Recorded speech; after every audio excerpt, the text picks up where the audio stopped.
আসসালামু আলাইকুম প্রিয় শিক্ষার্থীবৃন্দ, আশা করি সবাই ভালো আছো।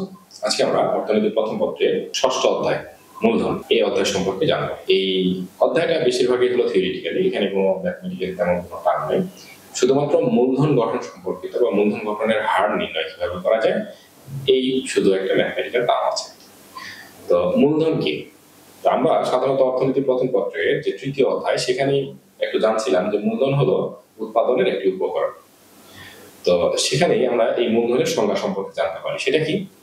যে মূলধন হলো উৎপাদনের উৎপাদিত উপাদান। তো সেই উৎপাদনের যে উপকরণটি, সেই উপকরণটি সম্পর্কে এখানে আমরা বিস্তারিত আলোচনা করব। সেই উপকরণটি কি, উপকরণের প্রকারভেদ, উপকরণের গুরুত্ব, এগুলো নিয়ে এখানে আমরা ডিটেলস আলোচনা করব। প্রথম বিষয় হলো যে মূলধন কি। তো মূলধন হলো উৎপাদনের একটি উপকরণ, আর উৎপাদনের উৎপাদিত উপাদানকে বলা হয় মূলধন। অর্থাৎ অতীতে শ্রমের দ্বারা উৎপাদিত হয়ে এসে যখন পুনরায় অধিকতর উৎপাদন কাজে ব্যবহৃত হয় তখন সেই উপকরণটিকে বলা হয় মূলধন।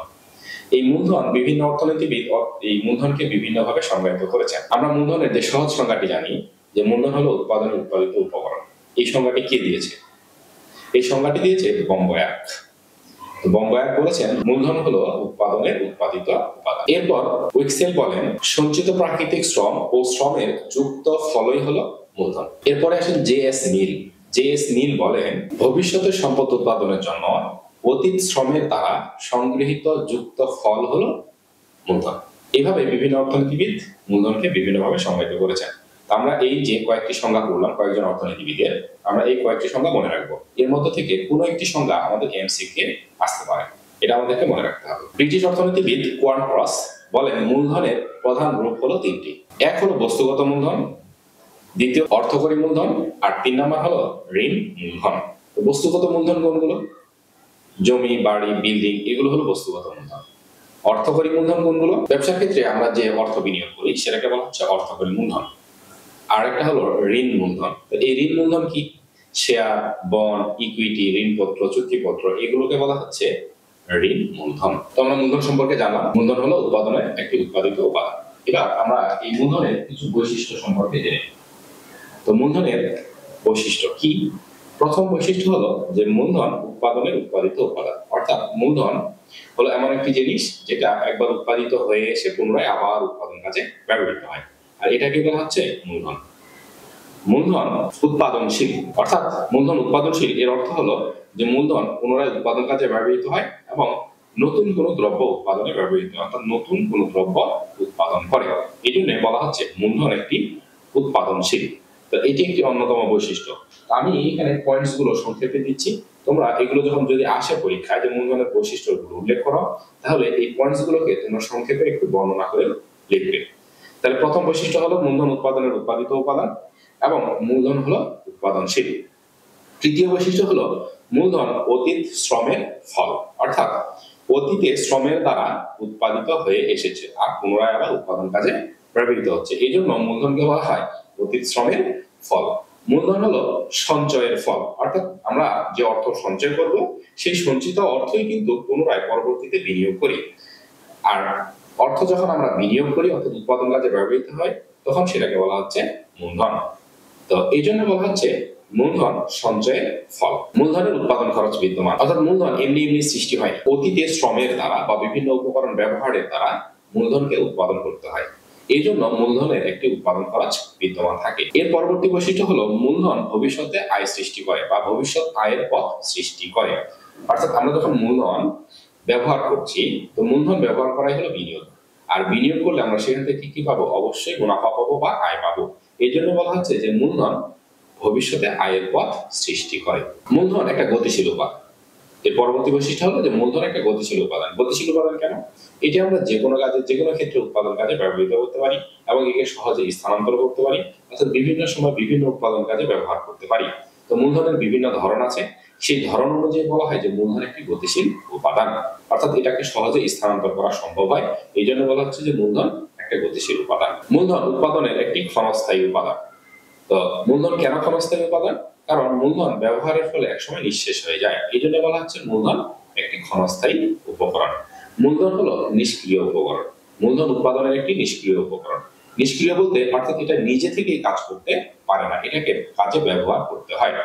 অর্থাৎ যদি কোনো উপাদান নিজে থেকে কাজ করতে পারে তাহলে সেটাকে বলা হয় সক্রিয় উপাদান। যেমন মানুষ বা শ্রম বা শ্রমিক, এটাও কিন্তু এক উৎপাদন কাজে ব্যবহৃত উৎপাদনের একটি উপকরণ, কিন্তু শ্রমিক কিন্তু নিজে থেকে কাজ করতে পারে। এই জন্য বলা হয় শ্রমিককে জীবন্ত উপকরণ এবং সক্রিয় উপাদান। আর মূলধনকে বলা হয় নিষ্ক্রিয় উপাদান, অর্থাৎ এটা নিজে থেকে কখনো কাজ করতে পারে না। তো এইগুলোই হলো মূলধনের বৈশিষ্ট্য। তো এই মূলধনের যে বৈশিষ্ট্যগুলো আমরা দেখতেছি, এই বৈশিষ্ট্যগুলো কিন্তু পরীক্ষায় আসে। কিভাবে আসে? এই বৈশিষ্ট্যগুলো থেকে এমসিকিউ হয় সাধারণত সবচেয়ে বেশি, এই জন্য আমাদের এগুলো মনে রাখা জরুরি। তো যদি উদ্দীপকে আমাদের মূলধন সম্পর্কিত ধারণা দেওয়া থাকে এবং আমাদেরকে যদি বলে যে উদ্দীপকে কোন বিষয়টির কথা উল্লেখ করা হয়েছে বা উৎপাদনের কোন উপকরণটির কথা বলা হয়েছে, এর বৈশিষ্ট্যগুলো ব্যাখ্যা করো, তাহলে আমরা এই বৈশিষ্ট্যগুলো আলোচনা করব এবং সংক্ষেপে পাশে এক লাইনে বর্ণনা করার চেষ্টা করব। অর্থাৎ আমাদের পরীক্ষায় যে নির্ধারিত সময় থাকবে, এটা যত নম্বর কোশ্চেনের জন্য আসবে, যদি 3 নম্বরের জন্য আসে তাহলে আমরা ন্যূনতম 6 মিনিট সময় পাবো, 6 থেকে 7 মিনিট। এই 6-7 মিনিটের মধ্যে আমরা যতটুকু লিখতে পারি সর্বোচ্চ ততটুকু লেখার চেষ্টা করি। এগুলো হলো মূলধনের বৈশিষ্ট্য। এবার আমরা মোস্ট ইম্পর্টেন্ট টপিক, যেখান থেকে ক এবং খ সবচেয়ে বেশি হয়, সেটা হলো মূলধনের প্রকারভেদ। তো মূলধনকে বিভিন্ন সময়ে বিভিন্ন ভাগে ভাগ করা হয়। তো প্রধানত মূলধনকে 4টি উপায়ে ভাগ করা হয়। তো সেই 4টি উপায় কি কি? সে 4টি উপায় হলো যে স্থায়িত্বের ভিত্তিতে, ভোগের ভিত্তিতে, ব্যবহারের ভিত্তিতে, মালিকানার ভিত্তিতে। এই 4 ভাগে মূলধনগুলোকে ভাগ করা হয়।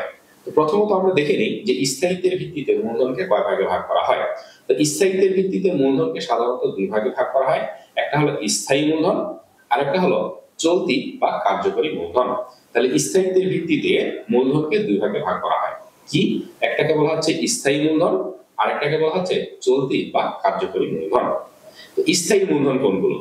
অর্থাৎ স্থায়ী মূলধন বলতে যেগুলো আমরা দীর্ঘদিন ধরে ব্যবহার করতে পারি, সহজে নষ্ট হয় না, অনেক দিন যাবত আমরা ব্যবহার করতে পারি। যেমন জমি, বিল্ডিং এবং মেশিনারিজ, যন্ত্রপাতি, এগুলো আমরা কি দীর্ঘদিন যাবত ব্যবহার করতে পারি। এই উপকরণগুলোকে বা এই মূলধনগুলোকে বলা হয় স্থায়ী মূলধন। তাহলে স্থায়ী মূলধনের সংজ্ঞা কি লিখবো? যে অর্থ স্থির সম্পদ ক্রয়ে ব্যবহৃত হয়, অর্থাৎ স্থির উপাদান ক্রয়ে ব্যবহৃত হয়, যেমন জমি, বিল্ডিং, মেশিনারি, যন্ত্রপাতি ইত্যাদি ক্রয়ে ব্যবহৃত হয়, সেটাকে বলা হচ্ছে স্থির মূলধন। তাহলে স্থির মূলধন বলতে আমরা কি বুঝলাম? যেগুলো দীর্ঘদিন যাবত ব্যবহার করা যায় এবং সহজে নষ্ট হয় না, সেই উপকরণগুলোকে বা সেই মূলধনগুলোকে বলা হচ্ছে স্থায়ী মূলধন। বা সেই উপকরণগুলো ক্রয় করতে আমরা যে অর্থটা ব্যয় করি, সেটাকে বলা হচ্ছে স্থায়ী মূলধন। তাহলে এক কথায় কি লিখবো? উৎপাদনের স্থায়ী উপকরণ, জমি, বিল্ডিং, মেশিনারি, যন্ত্রপাতি ইত্যাদি ক্রয়ে আমরা যে অর্থ ব্যয় করি, সেটাকে বলা হচ্ছে স্থায়ী মূলধন। এবার আমরা জেনে নিই চলতি বা কার্যকরী মূলধন কোনটি।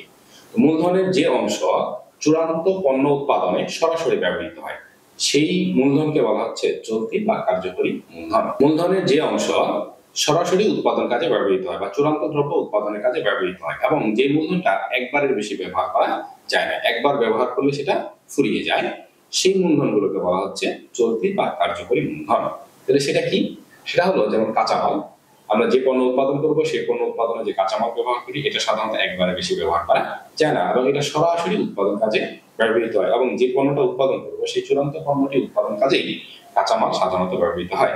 এই জন্য এটাকে বলা হচ্ছে চলতি বা কার্যকরী মূলধন। এবার আমরা দেখি দ্বিতীয়ত যে ভোগের ভিত্তিতে মূলধনকে কয় ভাগে ভাগ করা যায়। তো ভোগের ভিত্তিতেও মূলধনকে 2 ভাগে ভাগ করা যায়। একটা হলো উৎপাদক মূলধন, আর একটা হলো ভোগ্য মূলধন। উৎপাদক মূলধন কোনগুলো? যেটি সরাসরি উৎপাদন কাজে ব্যবহৃত হয় এবং উৎপাদনকে প্রত্যক্ষভাবে সাহায্য করে, উৎপাদনের সাথে প্রত্যক্ষভাবে জড়িত যে মূলধন, সেগুলোকে বলা হচ্ছে উৎপাদক মূলধন। সেটা কি? যেমন মেশিনারি, যন্ত্রপাতি, শ্রম, কাঁচামাল, এগুলো সরাসরি উৎপাদন কাজে ব্যবহৃত হয়, উৎপাদনকে প্রত্যক্ষভাবে সহযোগিতা করে, এই জন্য এই মূলধনগুলোকে বলা হচ্ছে উৎপাদক মূলধন। ভোগ্য মূলধন। ভোগ্য মূলধন কি? ভোগ্য মূলধন সরাসরি উৎপাদন কাজে প্রভাবিত করে না, অর্থাৎ সরাসরি উৎপাদনকে বা প্রত্যক্ষভাবে উৎপাদনকে সহযোগিতা করে না, প্রত্যক্ষভাবে উৎপাদনের সাথে জড়িত নয়, কিন্তু পরোক্ষভাবে উৎপাদন কাজকে সহযোগিতা করে। সেটা কিভাবে? যে ধরো আমরা কোনো একটা পণ্য উৎপাদন করব, সেখানে আমাদের হিউজ পরিমাণ শ্রমিক ব্যবহার করা দরকার, তাহলে সেই শ্রমিকরা সরাসরি উৎপাদন কাজকে প্রভাবিত করে, কিন্তু শ্রমিকরা যে খাওয়া দাওয়া করবে, বাসস্থান যে তাদের প্রয়োজন, অন্যান্য যে সুবিধাগুলো তাদের প্রয়োজন, সেই প্রয়োজনে যে মূলধন বা অর্থ ব্যয় করা হয়, সেটাকে বলা হচ্ছে ভোগ্য মূলধন। তো শ্রমিকদের খাদ্য, বস্ত্র, বাসস্থান ইত্যাদির জন্য যে অর্থ ব্যয় করা হয় সেটাকে বলা হচ্ছে ভোগ্য মূলধন। এটা শ্রমিকদের ভোগের ক্ষেত্রে ব্যবহৃত হয়। তো শ্রমিকরা যদি এই উপকরণগুলো ব্যবহার না করে তাহলে তারা কাজ করতে পারবে না, আর তারা এই ভোগ করে দেখেই তাদের কাজ করার সামর্থ্য অর্জিত হয় এবং কাজ করতে পারে, উৎপাদনকে সহযোগিতা করতে পারে। তো এই জন্য এই মূলধনগুলোকে বলা হচ্ছে ভোগ্য মূলধন। তো এরা সরাসরি উৎপাদন কাজের সাথে জড়িত নয়। আমি যে দ্রব্যটা উৎপাদন করব সেই দ্রব্যটা উৎপাদনের সাথে সরাসরি জড়িত নয়। আমি যে দ্রব্য উৎপাদন করব সেই দ্রব্য উৎপাদনের সাথে সরাসরি জড়িত হলো শ্রম, কিন্তু শ্রমকে বেঁচে রাখার জন্য এই উপকরণগুলোর প্রয়োজন।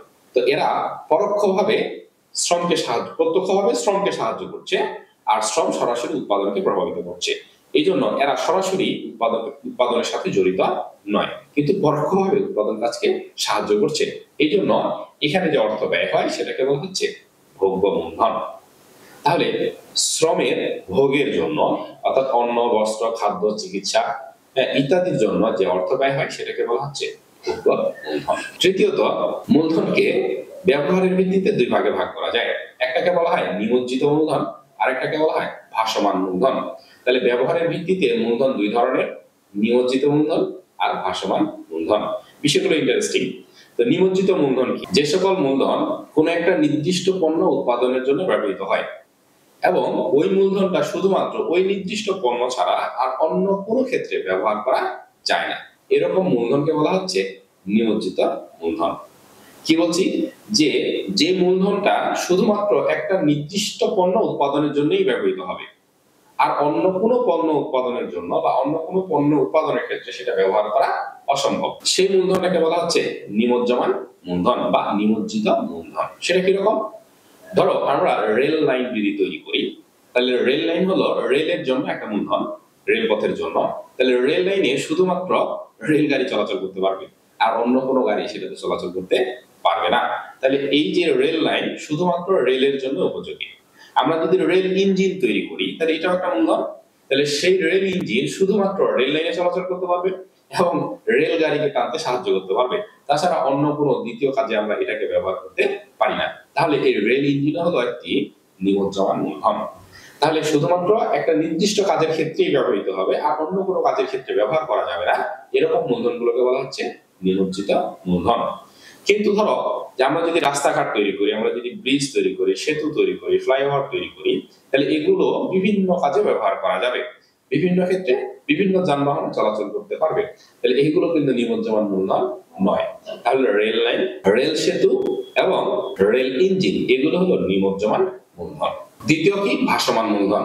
ভাসমান মূলধন কোনগুলো? যে মূলধনগুলো একটি দেশের নির্দিষ্ট এলাকায় শুধু নয়, যে কোনো এলাকায় পাওয়া যায়, সহজে স্থানান্তর করা যায়, সহজে ব্যবহার করা যায়, এরকম মূলধনগুলোকে বলা হচ্ছে ভাসমান মূলধন।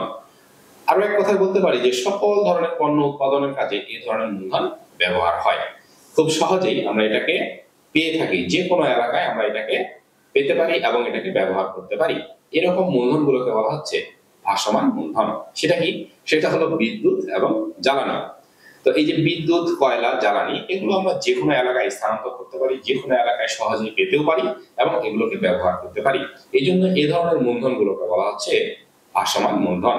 তাহলে বিদ্যুৎ, জ্বালানি ইত্যাদি এই ধরনের মূলধনগুলোকে আমরা বলি হলো ভাসমান মূলধন। সেই সাথে পরিবহন, পরিবহন বলতে যার মাধ্যমে আমরা পণ্য এক জায়গা থেকে আরেক জায়গায় স্থানান্তর করতে পারি, সেগুলোকে বলা হচ্ছে পরিবহন। এই পরিবহন হলো ভাসমান মূলধন। পরিবহন উৎপাদনের একটি অন্যতম গুরুত্বপূর্ণ মূলধন। এই পরিবহন আমরা দেশের যে কোনো প্রত্যন্ত এলাকায় পেতে পারি, এই জন্য এই পরিবহন হলো উৎপাদনের একটি ভাসমান মূলধন। তো তোমাদেরকে এগুলো মনে রাখতে হবে কিভাবে, যে কোন মূলধনটাকে কি নামে নামকরণ করা হচ্ছে। আর এমসিকিউ আসবে একটা মূলধনের নাম এবং তোমাকে প্রশ্ন করবে যে এটি কোন ধরনের মূলধন। রেল ইঞ্জিন কোন ধরনের মূলধন? তাহলে রেল ইঞ্জিন হলো নিমজ্জিত মূলধন। যদি বলি পরিবহন কোন ধরনের মূলধন বা জ্বালানি কোন ধরনের মূলধন, তাহলে পরিবহন বা জ্বালানি হলো ভাসমান মূলধন। উৎপাদনের কাঁচামাল এইগুলো কোন ধরনের মূলধন? এগুলো হলো চলতি বা কার্যকরী মূলধন। এগুলো সরাসরি প্রত্যক্ষভাবে উৎপাদন কাজকে সহযোগিতা করে, বা এগুলোকে আমরা উৎপাদক মূলধন বলতে পারি। অপশনে যেটা থাকবে সেটা আমাদেরকে অ্যান্সার করতে হবে। যন্ত্রপাতি, মূলধন যন্ত্রপাতি, জমি, বিল্ডিং এগুলো কোন ধরনের মূলধন? এগুলোকে বলা হচ্ছে স্থায়ী মূলধন। তো এইভাবে আমাদের পরীক্ষায় প্রশ্নগুলো এসে থাকবে। আর এগুলো থেকে আমাদের কতে প্রশ্ন আসতে পারে যে নিমজ্জমান মূলধন কি বা ভাসমান মূলধন কি, চলতি বা কার্যকরী মূলধন কি, লিখো। কতে আসতে পারে 1 নম্বরের জন্য, তখন আমরা সংজ্ঞাগুলো লিখবো সহজে। এবার দেখি মালিকানার ভিত্তিতে। মালিকানার ভিত্তিতে মূলধন হলো 4 ধরনের। একটা হলো ব্যক্তিগত মূলধন, একটা হলো সামাজিক মূলধন, একটা জাতীয় মূলধন, আর একটা হলো আন্তর্জাতিক মূলধন। তাহলে প্রথমত হলো ব্যক্তিগত মূলধন। যে মূলধনের মালিক কোনো নির্দিষ্ট ব্যক্তি হয়ে থাকে সে ধরনের মূলধনগুলোকে সাধারণত আমরা ব্যক্তিগত মূলধন বলে থাকি। যেমন জমির মালিক একজন নির্দিষ্ট ব্যক্তি, কোনো একটা বিল্ডিং এর মালিক হতে পারে একজন নির্দিষ্ট ব্যক্তি, কোনো একটা পরিবহনের মালিক হতে পারে একজন নির্দিষ্ট ব্যক্তি। তাহলে এই ধরনের মূলধনগুলোকে বলা হচ্ছে ব্যক্তিগত মূলধন। দ্বিতীয়ত হলো সামাজিক মূলধন। সামাজিক মূলধন কি? কোন একটা নির্দিষ্ট সমাজের মানুষ সকলের সমান অধিকার থাকে যে মূলধনে, সেটাকে বলা হচ্ছে সামাজিক মূলধন। যেমন কোন একটা নির্দিষ্ট এলাকার উদ্যান বা পার্ক, কোন একটা নির্দিষ্ট এলাকার মাঠ বা হাসপাতাল, সেখানে সেই এলাকার সকল জনগণের সমান অধিকার আছে, সেই সমাজের সকল জনগণের সমান পরিমাণ অধিকার আছে। এই ধরনের মূলধনগুলোকে বলা হচ্ছে সামাজিক মূলধন। জাতীয় মূলধন কোনগুলো? যে মূলধনগুলোতে দেশের সকল জনগণ, দেশের সকল স্তরের সকল জনগণের সমান অধিকার রয়েছে, সেই মূলধনগুলোকে বলা হচ্ছে জাতীয় মূলধন। সেগুলো কি হতে পারে? যেমন রাস্তাঘাট, ডাক বিভাগ, রেল যোগাযোগ, পরিবহন ব্যবস্থা, সরকারি ব্যাংক, সরকারি হাসপাতাল ইত্যাদি। এগুলো হলো জাতীয় মূলধন। কেন? এগুলোতে দেশের সকল জনগণের সমান অংশীদার আছে, অর্থাৎ সকল জনগণের ভোগ করার অধিকার সমান। এই জন্য এই মূলধনগুলোকে বলা হচ্ছে জাতীয় মূলধন। আন্তর্জাতিক মূলধন কি? স্বাধীন সার্বভৌম দেশের ক্ষেত্রে স্বাধীন সকল সার্বভৌম দেশের যে যুক্ত মূলধন, সেটাকে বলা হচ্ছে আন্তর্জাতিক মূলধন। সেটা কি হতে পারে?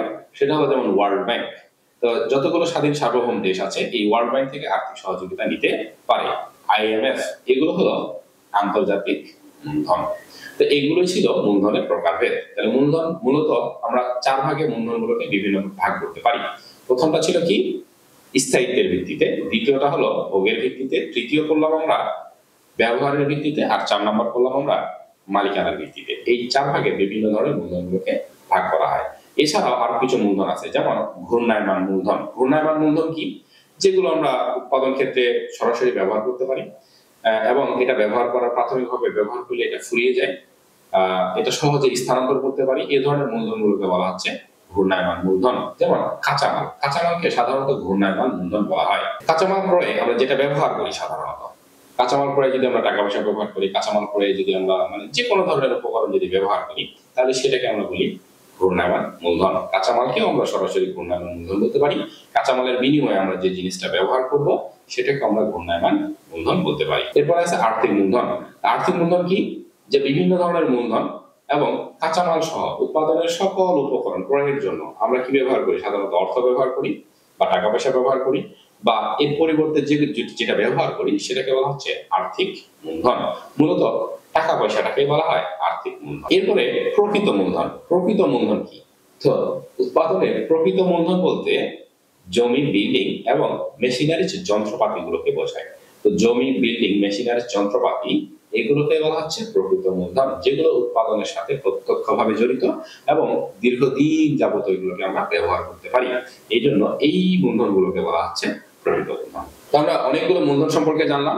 এবার এর মধ্যে থেকে আমাদের মোস্ট ইম্পর্টেন্ট 2টা মূলধনের পার্থক্য আসে। সেই 2টো মূলধনের পার্থক্য আমরা দেখে নিই। তো সেই 2টো মূলধনের পার্থক্য কি? একটা হলো স্থায়ী মূলধন, আর একটা হলো চলতি বা কার্যকরী মূলধন। স্থায়ী মূলধন এবং চলতি বা কার্যকরী মূলধনের মধ্যে পার্থক্য আমরা দেখে নিই। তাহলে প্রথম পার্থক্য কি? স্থায়ী মূলধন আমরা কি জানি? যেগুলো দীর্ঘদিন ধরে ব্যবহার করতে পারি। মূলধন যন্ত্রপাতি, মেশিনারি যন্ত্রপাতি এগুলোকে বলা হচ্ছে স্থায়ী মূলধন। আর সাধারণত কাঁচামাল এগুলোকে বলা হচ্ছে কি? কার্যকরী মূলধন। তাহলে প্রথম পার্থক্য হিসেবে আমরা কি লিখতে পারি? স্থায়ী মূলধন সাধারণত স্থায়ী সম্পদ ক্রয়ে ব্যবহৃত হয়। আর চলতি মূলধন বা কার্যকরী মূলধন কি? কাঁচামাল ক্রয়ে বা অস্থায়ী সম্পদ ক্রয়ে ব্যবহৃত হয়। দ্বিতীয় পার্থক্য, স্থায়ী মূলধন হলো একটা স্থায়ী উপাদান যেটা দীর্ঘদিন যাবত ব্যবহার করা যায়। আর চলতি বা কার্যকরী মূলধন কি? যেটা একবার ব্যবহারের পরে নিঃশেষ হয়ে যায়। তাহলে চলতি মূলধন হলো ক্ষণস্থায়ী। একবার ব্যবহার করা হলে দীর্ঘদিন যাবত ব্যবহার করা যায়। তাহলে স্থায়ী মূলধনের যোগান হলো অস্থিতিস্থাপক, অর্থাৎ সহজে এটিকে পাওয়া যায় না, বা একবার ক্রয় করলে সাধারণত দাম কম বা বেশি হলো এর চাহিদা তেমন পরিবর্তন হয় না। এই জন্য স্থায়ী মূলধনকে বলা হয় বা স্থায়ী মূলধনের যোগান হলো অস্থিতিস্থাপক। আর চলতি বা কার্যকরী মূলধনের যোগান হলো স্থিতিস্থাপক বা অসীম স্থিতিস্থাপক, অর্থাৎ একটা নির্দিষ্ট দামে তুমি যে কোনো পরিমাণে ক্রয় করতে পারো। এই জন্য চলতি বা কার্যকরী মূলধনের স্থিতিস্থাপকতা হলো স্থিতিস্থাপক বা অসীম স্থিতিস্থাপক। এবার সর্বশেষ পার্থক্য আমরা একটা উদাহরণ দিতে পারি। জমি, বিল্ডিং, মেশিনারি, যন্ত্রপাতি এগুলো হলো স্থায়ী মূলধন, আর কাঁচামাল, সার, বীজ, কীটনাশক এগুলো হলো কার্যকরী মূলধনের উদাহরণ। এই ছিল স্থায়ী মূলধন আর চলতি বা কার্যকরী মূলধনের মধ্যে পার্থক্য।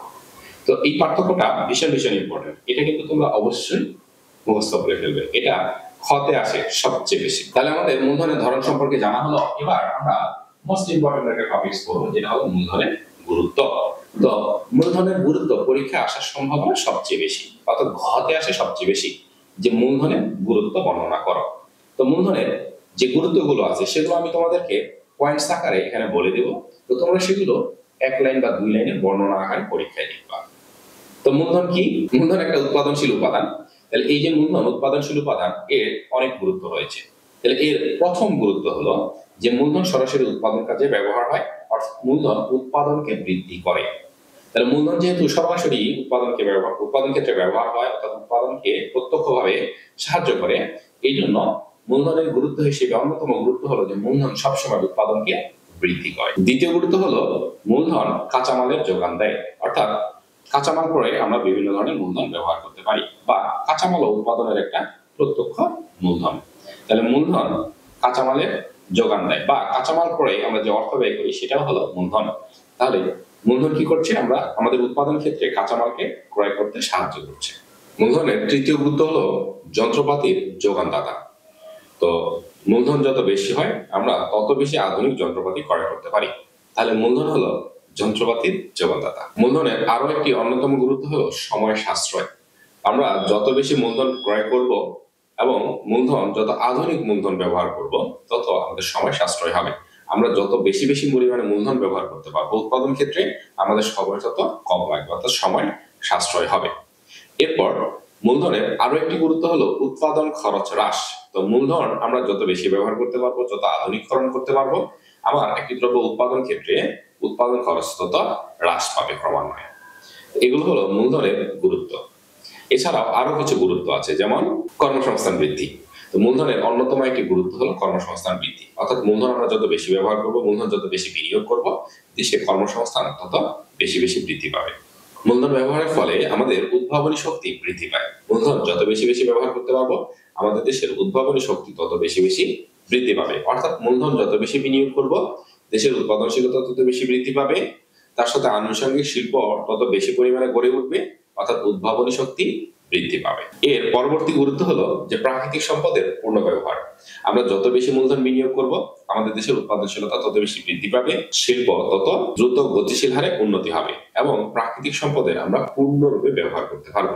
এগুলো হলো মূলধনের গুরুত্ব। মূলধন ব্যবহারের ফলে, অর্থাৎ মূলধন যত বেশি ব্যবহার করবো, মূলধন যত বেশি বিনিয়োগ করতে পারবো, দেশের আর্থসামাজিক অবকাঠামোগত উন্নয়ন হবে তত বেশি। তাহলে মূলধনের আরো একটি গুরুত্ব হলো আর্থসামাজিক অবকাঠামোগত উন্নয়ন। তাহলে মূলধন যত বেশি বিনিয়োগ করব, দেশে তত বেশি উৎপাদনশীলতা বৃদ্ধি পাবে, মানুষের কর্মসংস্থান বৃদ্ধি পাবে, মানুষের আয় বৃদ্ধি পাবে, অর্থাৎ মানুষের জীবনযাত্রার মান উন্নত হবে। তাহলে মূলধনের একটি অন্যতম গুরুত্ব হলো জীবনযাত্রার মান বৃদ্ধি। সর্বশেষ হলো অর্থনৈতিক উন্নয়ন। তাহলে একটি দেশের মূলধন গঠন যত বেশি হবে, মূলধন যত বেশি বিনিয়োগ হবে, ওই দেশের উন্নয়ন অর্থাৎ অর্থনৈতিক উন্নয়ন তত দ্রুত গতিতে হবে। এর অর্থই হলো তাহলে মূলধন দেশের অর্থনৈতিক উন্নয়ন ঘটাতে সাহায্য করে। অর্থাৎ এক কথায় মূলধন যত বেশি বেশি ব্যবহার করতে পারবো, যত বেশি বিনিয়োগ করতে পারবো একটি দেশে, ওই দেশের অর্থনৈতিক উন্নয়ন হবে তত দ্রুত। এগুলি হলো মূলধনের গুরুত্ব। তো যদি তোমাদের প্রশ্নে মূলধনের গুরুত্ব সম্পর্কিত আসে এবং তোমাদের যদি মূলধনের গুরুত্ব সম্পর্কে ব্যাখ্যা করতে বলে, তাহলে তোমরা এই পয়েন্টস গুলো লিখবে এবং পয়েন্টস গুলো লেখার পরে পয়েন্টস গুলো সংক্ষেপে বর্ণনা করবে। 1 লাইন 2 লাইনের মধ্যে বর্ণনা করার চেষ্টা করবে। তাহলে যে যত বেশি লিখতে পারবে এই পয়েন্টস গুলো, তার জন্য তত ভালো কথা, সে তত ভালো নম্বর পাবে। এইগুলো ছিল মূলধনের গুরুত্ব। তাহলে আমরা মূলধনের গুরুত্ব সম্পর্কে জানলাম। এবার আমরা মূলধনের গতিশীলতা সম্পর্কে জানবো। মূলধনের গতিশীলতা কি? তো মূলধনের গতিশীলতা বলতে সাধারণত মূলধনের স্থানান্তরকেই বোঝায়। মূলধন আমরা যত বেশি স্থানান্তরিত করতে পারবো, অর্থাৎ মূলধন যত বেশি স্থানান্তরিত হবে উৎপাদন ক্ষেত্রে, তার গতিশীলতা তত বৃদ্ধি পাবে, অর্থাৎ উৎপাদন তত বেশি বৃদ্ধি হবে। এই জন্য মূলধনের গতিশীলতা একটি অন্যতম উপায়, যেটা উৎপাদনকে বৃদ্ধি করে। মূলধন যত বেশি গতিশীল হবে, ওই দেশের উৎপাদন তত বেশি বৃদ্ধি পাবে। তাহলে মূলধনের গতিশীলতা হলো মূলধনের স্থানান্তর। মূলধনের স্থানান্তরকে আমরা এক কথায় বলবো মূলধনের গতিশীলতা। এরপরের টপিক হলো মূলধন গঠন। তো মূলধন গঠন কিভাবে হয়? এই মূলধন গঠনটা আমাদেরকে একটু ম্যাথমেটিক্যালি করতে হয়। মূলধন গঠন আসলে কি? আমরা ধরে নিই উদাহরণ হিসেবে যে 2018 সালে একটি দেশে মূলধনের পরিমাণ ছিল 50,000 কোটি টাকা। এটা ধরে নিলাম 50,000 কোটি টাকা। এরপরে 2019 সালে ওই দেশে মূলধনের পরিমাণ হলো 52,000 কোটি টাকা। ওই দেশে মূলধনের পরিমাণ হলো 52,000 কোটি টাকা। 2018 সালে মূলধনের পরিমাণ ছিল 50,000 কোটি টাকা এবং 2019 সালে মূলধনের পরিমাণ হলো 52,000 কোটি টাকা। তাহলে মূলধন যে বাড়ছে, অর্থাৎ এই এক বছরের মধ্যে যেটুকু মূলধন বৃদ্ধি পেল, এটাকে বলা হচ্ছে ওই দেশের মূলধনের গঠনের পরিমাণ, বা ওই দেশের মূলধনে কতটুকু মূলধন গঠন হলো। তাহলে প্রাথমিক বছর যেমন 2018 সাল, এই সালটাকে বা এই সময়টাকে আমরা যদি টি ধরি, তাহলে এই সময়ের মধ্যে অর্থাৎ 2018 সালে মূলধন গঠনকে প্রকাশ করা হয় কে টি দ্বারা। 2019 সাল, তার মানে কি তার পরবর্তী এক বছর, তাহলে তার পরবর্তী এক বছর এর মূলধনের পরিমাণটাকে প্রকাশ করা হয় কে টি প্লাস 1 দ্বারা। তাহলে কে টি হলো পূর্ববর্তী বছরের মূলধন, পূর্ববর্তী বছরের মূলধন, আর কে টি প্লাস 1, টি মানে কি এটা যত সময় ছিল আগে তার থেকে এক বছর পরে, তাহলে এটা হলো পরবর্তী বছর, পরবর্তী বছরের মূলধনের পরিমাণ। তাহলে মূলধনের গঠন কি হবে? তাহলে অতএব আমরা লিখব যে মূলধনের গঠন হলো কে টি প্লাস 1 মাইনাস কে টি, অর্থাৎ পরবর্তী বছরের মূলধন থেকে যদি আমরা পূর্ববর্তী বছরের মূলধন বিয়োগ দিই, তাহলে আমরা মূলধন গঠনের পরিমাণ পেয়ে যাব। তাহলে এখানে কে টি কত? তাহলে এই যে 2018 সাল থেকে তাহলে আমরা কে টি ধরবো, তাহলে 2018 সালে মূলধন গঠনের পরিমাণ হলো 50,000 কোটি টাকা। তাহলে 2019 টা কি হবে? কে টি প্লাস 1 কত? 52,000 কোটি টাকা। তাহলে মূলধনের গঠনের পরিমাণ কত হবে? তাহলে 52,000 থেকে আমাকে 50,000 বিয়োগ দিতে হবে, তাহলে 2,000 কোটি টাকা। এটাই হলো মূলধন গঠনের পরিমাণ। তো আমাদের উদ্দীপকে দেওয়া থাকবে সাধারণত একটা নির্দিষ্ট সময়ে বা একটা নির্দিষ্ট সালে একটা দেশের মূলধনের পরিমাণ দেওয়া থাকবে এবং পরবর্তী কোনো একটা বছরে মূলধন এর পরিমাণ কত সেটাও দেওয়া থাকবে। আমাদেরকে বলবে যে মূলধন গঠনের পরিমাণ কত নির্ণয় করো। তাহলে পূর্ববর্তী বছরের মূলধন যদি পরবর্তী বছরের মূলধন থেকে আমরা বিয়োগ দিই, তাহলে আমরা মূলধন গঠনের পরিমাণ পেয়ে যাব। তাহলে পূর্ববর্তী বছরের মূলধনের পরিমাণটাকে আমরা প্রকাশ করব কেটি দ্বারা এবং তার পরবর্তী বছরের মূলধনের পরিমাণটাকে প্রকাশ করব আমরা কে টি প্লাস 1 দ্বারা। কে টি, টি বলতে সময় বোঝায়, অর্থাৎ যে কোনো একটা বছর হতে পারে, আর টি প্লাস 1 মানে কি তার থেকে এক বছর পরে। টি প্লাস 1 এটা যদি 2018 সাল হয়, তাহলে 2018 প্লাস 1 তার মানে 2019 সাল। 2019 সালে মূলধনের পরিমাণ হলো কে টি প্লাস 1। আর এই দুটো যদি বিয়োগ করি তাহলে আমরা পেয়ে যাব মূলধনের গঠন বা মূলধন গঠনের পরিমাণ। তাহলে এই যে আমরা মূলধনের গঠন সম্পর্কে জেনে গেলাম। আমাদের পরবর্তী টপিক হলো যে মূলধন গঠনের হার। তো মূলধন গঠন আর মূলধন গঠনের হার একটু ভিন্ন জিনিস। তো হার বলতে সাধারণত আমরা শতকরায় প্রকাশ করি, আর মূলধন গঠন কি পূর্ববর্তী বছরের মূলধন কত ছিল আর পরবর্তী বছরের মূলধন কত হলো, এই দুটো বিয়োগ করলে আমরা মূলধন গঠনের পরিমাণটা পেয়ে যাব। আর মূলধন গঠনের হার হলো যে পূর্ববর্তী বছরের মূলধন কত ছিল আর মূলধন গঠন কতটুকু হলো তার শতকরা পরিমাণ, এটাকে বলা হচ্ছে মূলধন গঠনের হার। যেমন 2018 সালে মূলধন ছিল 50,000 কোটি টাকা আর মূলধন গঠন হলো 2,000 কোটি টাকা। তাহলে এই 50,000 কোটি থেকে 2,000 কোটি টাকা মূলধন বৃদ্ধি পেল, তাহলে শতকরায় কতটুকু বৃদ্ধি পেল এটাকে বলা হচ্ছে মূলধন গঠনের হার। তাহলে আমরা মূলধন গঠনের হারের সূত্রটা দেখে নিই। মূলধন গঠনের হার কি হবে? মূলধন গঠনের হার, মূলধন গঠনের হার কি হবে?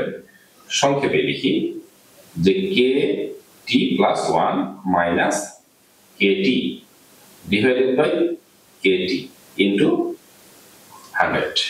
অর্থাৎ পরবর্তী বছরের মূলধনের পরিমাণ থেকে যদি পূর্ববর্তী বছরের মূলধনের পরিমাণ বাদ দেই, দিয়ে আমরা যেটা পাবো সেটা হলো মূলধন গঠনের পরিমাণ। আর সেই মূলধন গঠনের পরিমাণকে যদি প্রাথমিক মূলধন দ্বারা ভাগ করি এবং 100 দ্বারা গুণ করি, তাহলে আমরা পেয়ে যাব মূলধন গঠনের হার। তাহলে আমরা যদি এটার আগেকেই করি, এই 2018 সাল আর 2019 সাল, তাহলে 2019 সালের মূলধনের পরিমাণ হলো 52,000 কোটি, আর 2018 সালের মূলধনের পরিমাণ হলো 50,000 কোটি, আর কেটি হলো 50,000 কোটি ইন্টু 100। তাহলে 52,000 থেকে 50,000 যদি বাদ দিই তাহলে হয় 2, এখানে হয় 50 গুণ 100। এটা যদি কাটাকাটি করি তাহলে কত হয়? 50 দুগুণে 100, তাহলে 2 আর 2 যদি গুণ করি তাহলে হলো 4%। তাহলে মূলধন গঠনের হার হলো 4%। এভাবে আমাদেরকে মূলধন গঠনের হার নির্ণয় করতে হবে। মূলধন গঠনের হার নির্ণয় করা খুবই সহজ। তাহলে কিভাবে করব? আরো যদি সংক্ষেপে লিখতে চাই তাহলে আমরা কি লিখতে পারি, যে এখানে আমরা লিখতে পারি মূলধন গঠন ডিভাইডেড বাই প্রাথমিক মূলধন গুণন 100। একই কথা, এই যে পরবর্তী বছর থেকে পূর্ববর্তী বছরের মূলধনটা যদি আমরা বিয়োগ দেই তাহলে আমরা কি পাই? মূলধন গঠন পাই। কতটুকু মূলধন গঠন হলো? এই যে মূলধন গঠন, এই মূলধন গঠনের পরিমাণ কত? 2। এই 2 উপরে আর প্রাথমিক মূলধন বলতে 2018 সালের মূলধন কত? 50। এটাকে এটা দিয়ে ভাগ করবো, 100 দিয়ে গুণ করবো। এটাই হলো মূলধন গঠনের হার। এভাবেই আমরা মূলধন গঠনের হার নির্ণয় করব। তো এখান থেকে আমাদের প্রশ্ন কিভাবে হবে? উদ্দীপকে একটা নির্দিষ্ট সময় অর্থাৎ 2020 সালে মূলধন গঠনের পরিমাণ দেওয়া থাকবে এবং পরবর্তীতে 2021 সালের একটা মূলধনের পরিমাণ দেওয়া থাকবে। তোমাকে বলবে যে মূলধন গঠন বা মূলধন গঠনের হার নির্ণয় করো। তাহলে আমরা কি করব? 2021 সালের মূলধন থেকে 2020 সালের মূলধনটাকে বাদ দেব। বাদ দিয়ে সেই যে সংখ্যা মানটা পাবো সেটাকে আমরা 2020 সালে মূলধন দ্বারা ভাগ করব এবং 100 দ্বারা গুণ করব, তাহলে পেয়ে যাব। এভাবেই সহজভাবে আমরা নির্ণয় করব। আবার সূত্র লিখেও নির্ণয় করতে পারি। তাহলে 2020 সালের মূলধনটাকে ধরবো কেটি এবং 2021 সালের মূলধনের পরিমাণটাকে ধরবো আমরা কেটি প্লাস 1। এই দুইটা বিয়োগ করব, এই সূত্র প্রয়োগ করব। এভাবে সহজভাবে আমরা নির্ণয় করতে পারি। এবার আমরা জেনে নিই এই যে মূলধন গঠন, এই মূলধন গঠনটা একটি দেশে কি কি বিষয়ের উপর নির্ভর করে। তো একটি দেশের মূলধন গঠনের পরিমাণটা মূলত নির্ভর করে যে জিনিসটির উপর, সেটি হলো সঞ্চয়। তাহলে একটি দেশে সঞ্চয় যত বেশি হবে ওই দেশের মূলধন গঠনের পরিমাণ তত বেশি হবে। তো আমরা যা আয় করি, আয়ের অংশ থেকে একটা নির্দিষ্ট অংশ সঞ্চয় করি। সেই সঞ্চিত অর্থ একসময় অনেক বেশি পরিমাণে যখন হয় তখন আমরা সেটা কোনো না কোনো খাতে বিনিয়োগ করি। তাহলে সঞ্চিত অর্থ যার কম তার মূলধন কম হবে, সঞ্চিত অর্থ যার বেশি তার মূলধন তত বেশি হবে। তাহলে মূলধন গঠনটা এক কথায় নির্ভর করে সঞ্চিত অর্থের উপর অর্থাৎ সঞ্চয়ের উপর। তাহলে মূলধন গঠনের একটা অন্যতম প্রধান বিষয় হলো সঞ্চয় বা সঞ্চয়ের সামর্থ্য। তাহলে 1 নাম্বার আমরা লিখবো মূলধন গঠন যে বিষয়টির উপর নির্ভর করে সেটা হলো সঞ্চয়ের সামর্থ্য। তাহলে সঞ্চয়ের সামর্থ্য যার যত বেশি সে যত বেশি সঞ্চয় করবে তার মূলধনের পরিমাণ তত বেশি হবে। দ্বিতীয়ত যেটা আমরা বলতে পারি সেটা হলো সঞ্চয়ের ইচ্ছা। সঞ্চয়ের ইচ্ছা কেন? অনেক ব্যক্তি আছে, কৃপণ ব্যক্তি, তারা খরচ করতে চায় কম, জমা রাখতে চায় বেশি, তাহলে তার সঞ্চয়ের ইচ্ছা বেশি, তার গঠনের হার বেশি হবে। আবার কিছু ব্যক্তি আছে যে যারা খরচ করে বেশি, অর্থাৎ মিতব্যয়ী নয়, অনেক বেশি পরিমাণে খরচ করে, অনেক বেশি পরিমাণে ভোগ করে, তাদের ক্ষেত্রে সঞ্চয়ের ইচ্ছা সাধারণত কম, তাদের ক্ষেত্রে সঞ্চয় গঠন বা মূলধন গঠনটা কম হয়। তাহলে মূলধন গঠনটা সঞ্চয়ের ইচ্ছার উপরে ডিপেন্ড করে। তাহলে তৃতীয়ত হলো দূরদৃষ্টি। তো যারা দূরদৃষ্টি চিন্তা ভাবনা করে তারা সঞ্চয় করে, যারা দূরদৃষ্টি চিন্তা ভাবনা করে না তাদের সঞ্চয় প্রবণতা কম। দূরদৃষ্টি চিন্তা ভাবনা যার যত বেশি সে তত বেশি সঞ্চয় করবে, তার মূলধন গঠনের হার তত বেশি হবে। তাহলে দূরদৃষ্টিও মূলধন গঠনের একটা অন্যতম নির্ধারক। মূলধন গঠনের একটা অন্যতম নির্ধারক হলো সুদের হার। একটি দেশে সুদের হার যত বেশি হবে মূলধন গঠনের হারও তত বেশি হবে, আর সুদের হার যদি কম হয় মূলধন গঠনের হারও কম হয়। কেন? আমরা যদি লাভ বেশি বেশি পরিমাণে পাই একটি ব্যাংকে টাকা জমা রাখলে, তাহলে আমরা বেশি বেশি পরিমাণে টাকা জমা রাখবো। তাহলে ব্যাংকটা যদি আমাদেরকে বেশি সুদের হার অর্থাৎ বেশি পরিমাণে লাভ দেয়, আর যদি কম পরিমাণে লাভ দেয় তাহলে আমরা আসলে সঞ্চয় করতে উৎসাহিত হব না। তো এই জন্য মূলধন গঠনের একটা অন্যতম নির্ধারক হলো সুদের হার। সুদের হার যত বেশি হবে মূলধন গঠন তত বেশি হবে। কৃপণতা বা কৃপণ ব্যক্তি, কৃপণ ব্যক্তিরও মূলধন গঠনের হার বেশি, যেটা সঞ্চয়ের ইচ্ছার সাথে আমি বলছিলাম। তাহলে কৃপণ ব্যক্তিও একটা মূলধন গঠনের একটা নির্ধারক। যে ব্যক্তি যত বেশি কৃপণ সে তত বেশি টাকা সঞ্চিত করে রাখতে চায়, তার মূলধন গঠন তত বেশি হয়। সেই সঞ্চিত অর্থ পরে আমরা বিনিয়োগ করতে পারি। মূলধন গঠন সরকারি কর ব্যবস্থা এবং সরকারি নিয়ম নীতির উপরে নির্ধারণ করে। তো সরকার যদি বেশি বেশি পরিমাণে ট্যাক্স আরোপ করে তাহলে মূলধন গঠনের হার কমে যায়, আর সরকার যদি সেখানে ট্যাক্স কম পরিমাণে আরোপ করে তাহলে মূলধন গঠনের হার বৃদ্ধি পায়। এছাড়াও সরকারি নীতি অর্থাৎ কেন্দ্রীয় ব্যাংকের নিয়ম নীতির উপরেও এই মূলধন গঠনের হার নির্ভর করে। কেন্দ্রীয় ব্যাংক সুদের হার যত বেশি করবে অর্থাৎ লাভের পরিমাণ যত বেশি দেবে মূলধন গঠনের হার তত বেশি হবে। কেন্দ্রীয় ব্যাংক যদি লাভের পরিমাণ কমিয়ে দেয় তাহলে মূলধন গঠনের হার হ্রাস পাবে। এরপরে মূলধন গঠনের আরো একটা অন্যতম বিষয় হলো যে নিরাপত্তা, জানমালের নিরাপত্তা। তো যদি আমাদের সঞ্চিত অর্থের নিরাপত্তা যত বেশি থাকবে মূলধন গঠন তত বেশি হবে, আর নিরাপত্তা যত কম হবে মূলধন গঠনের হার তত কম হবে। যেমন বাংলাদেশে বর্তমানে বিভিন্ন ব্যাংকের অবস্থা খুবই খারাপ। তো খারাপ হওয়ার কারণে ওই ব্যাংকগুলোতে মানুষ আর অর্থ আমানত রাখছে না, সবাই তুলে আনার প্রবণতা দেখাচ্ছে।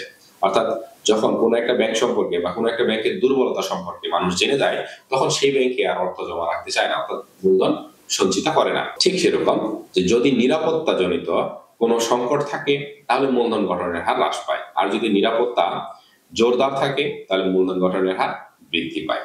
আচ্ছা, মূলধন মানে সম্পদ বলতে পারি, যা টাকা পয়সা সম্পদের পরিমাণ যত বেশি তার আর্থসামাজিক মর্যাদা তত বেশি।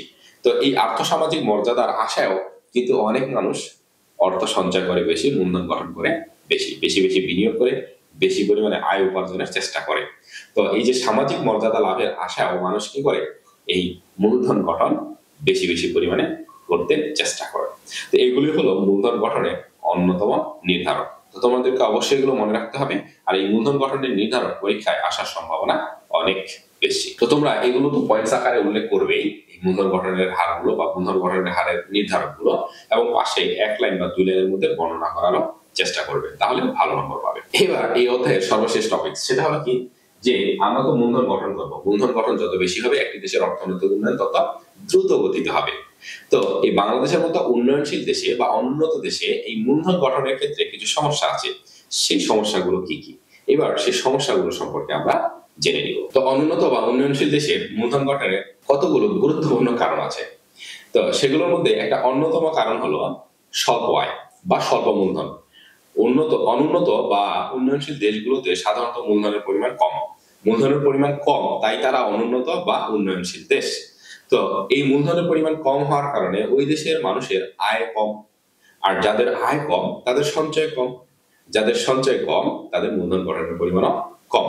তাহলে এই যে মূলধন গঠন এর অন্যতম প্রধান সমস্যা হলো স্বল্প আয়। আয় যেহেতু স্বল্প তাহলে সঞ্চয় স্বল্প হয় আর মূলধন গঠনও স্বল্প হয়।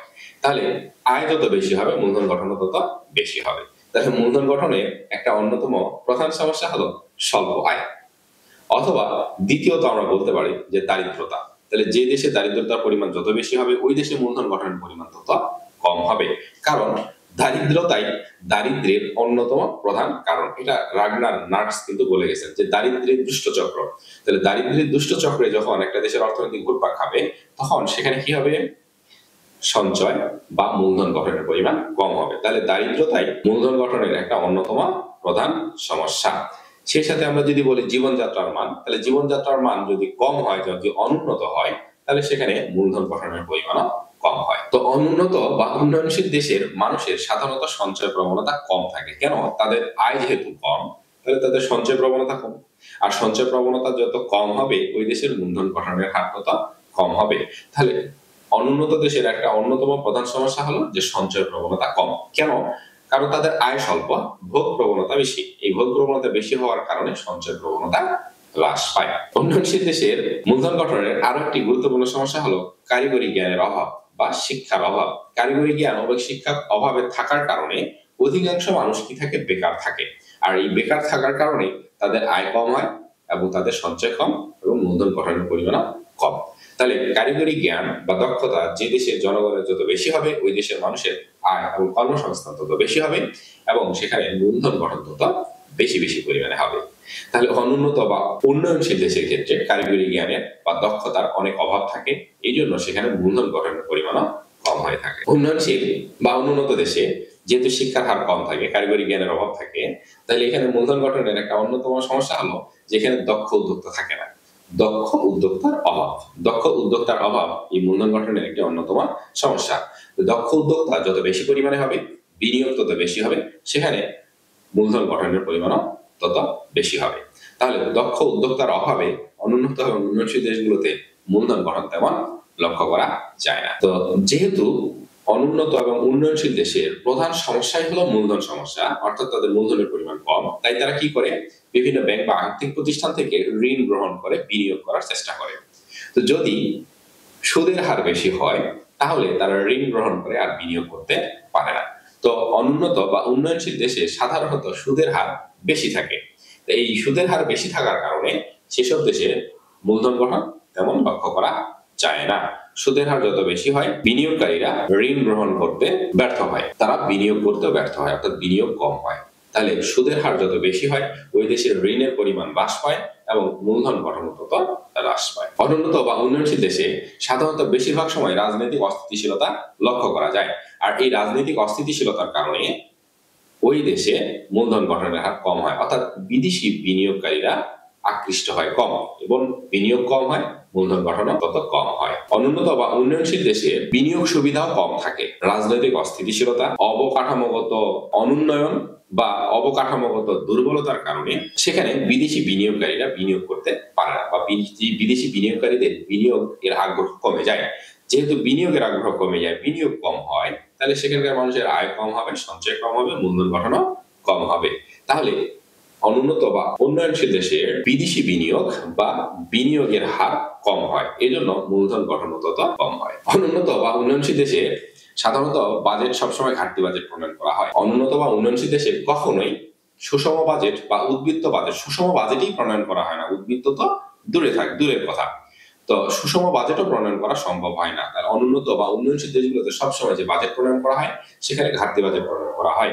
তো সেই ঘাটতি বাজেটের অর্থাৎ বাজেটে যে ঘাটতির পরিমাণ থাকে, সেই ঘাটতির অর্থ আয় করার জন্য সরকার কি করে, প্রতি বছরে করের পরিমাণ বাড়িয়ে দেয়, কোনো না কোনো পণ্যে করের পরিমাণটা বৃদ্ধি করে দেয়। এই করের হার বৃদ্ধি হওয়ার কারণে সে দেশে মূলধন গঠনের হার হ্রাস পায়। তো এগুলি হলো অনুন্নত বা উন্নয়নশীল দেশে মূলধন গঠনের অন্যতম প্রধান সমস্যা।